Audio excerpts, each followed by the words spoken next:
Hey everybody, and welcome back to another Minecraft build tutorial. Today we're going to be building a nice little house for our farm villagers, so let's get into it. Here's a basic layout of the build. If you want to pause the video and follow along, I'll leave that on screen for a second. Everything you're going to need to do this build is right here in this chest. Best part about this build is you get to see me mess up. You're supposed to go up by 9 on these front posts, 6 by these back posts, and 4 on the small side. I accidentally went up by 8 instead, but we're going to fix it whenever we start getting the roof put in place. This build has a little bit of a diagonal to it, but don't freak out, it's really easy. The roof is made of all spruce slabs. Decided to go with stripped jungle logs for the walls to give it a rustic vibe and give it that farmhouse feeling. And after popping in some doors and windows, our final structure is complete.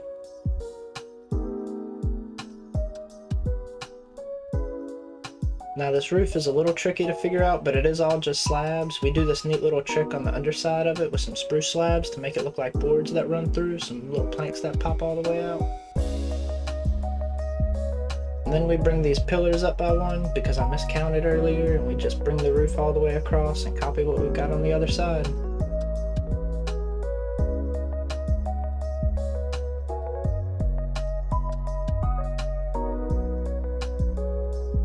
And once you've brought that side of the roof all the way over and filled it in, we're going to start on the smaller part of the roof. It's nothing but slabs as well. It's not very hard. Just at the end of it, make sure you still have that diagonal, and it should be looking good.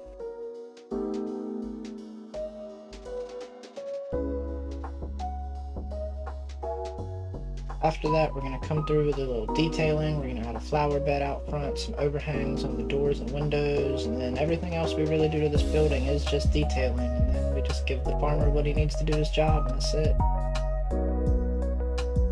Here we're going to use some dark oak signs and run them all the way across, make it look like boards helping keep the place together, and we're going to do that on all 4 sides. I'm going to add some buttons for a little more decoration before we start the chimney. The chimney is really important because we're not using a campfire. We're going to use cobwebs so we can give the build a little bit more life to it, a little sense of direction. That wind blowing to the right is really important. On to my favorite part of the build. We can't really call this guy a farmer without giving him some crop fields to work in. We're just going to use some stone variants to texture this wall up, some iron bars to add spikes on top, and then we're just going to copy it over to the other side.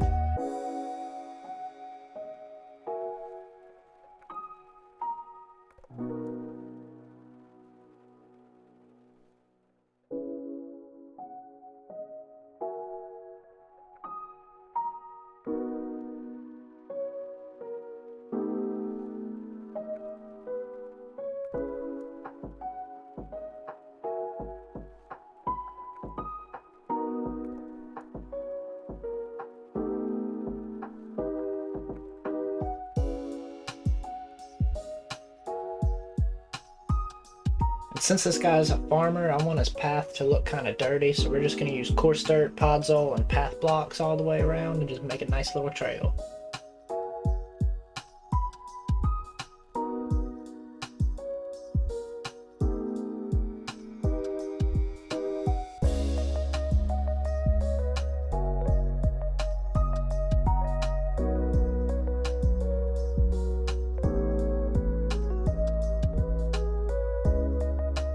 Next we're going to come in and we're going to add a little more plant life, some flowers and some bushes all around, and we're going to use a little bone meal and get some nice grass going.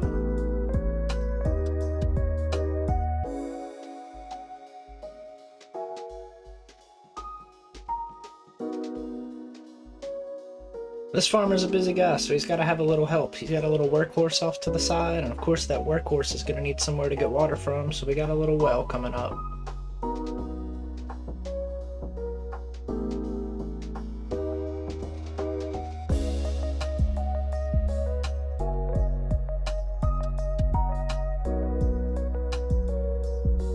Now the problem with this well is I thought I could make diorite look good, but not in the context of this build, it just doesn't. We need something a little darker, so we went with the polished andesite well, and it came out looking a lot better.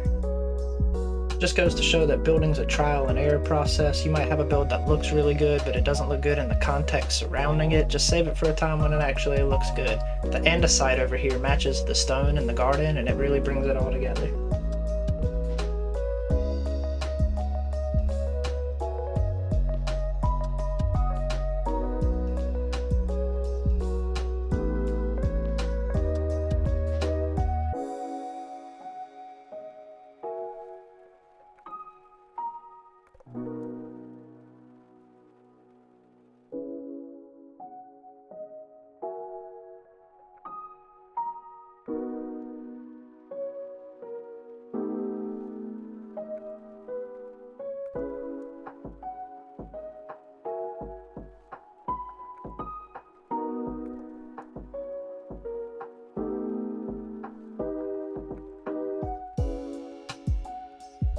thought the front of the build looked a little plain still, so I added a second board right there, and I think it makes it look a lot better. Now let me take you inside and show you the interior. We got a nice little bedroom down here. We got some books, little shelf. Not the most practical place for a furnace, but it is connected to the actual chimney up there, so it's kind of neat. And a little bit of storage, which is pretty nice. Feels nice and open for this little bitty house.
Alright everybody, if you like the build, let me know by hitting that little thumbs up down there, and subscribe while you're in the area. Tell me what you think I should build next in the comment section, and until next time everybody, have a good night.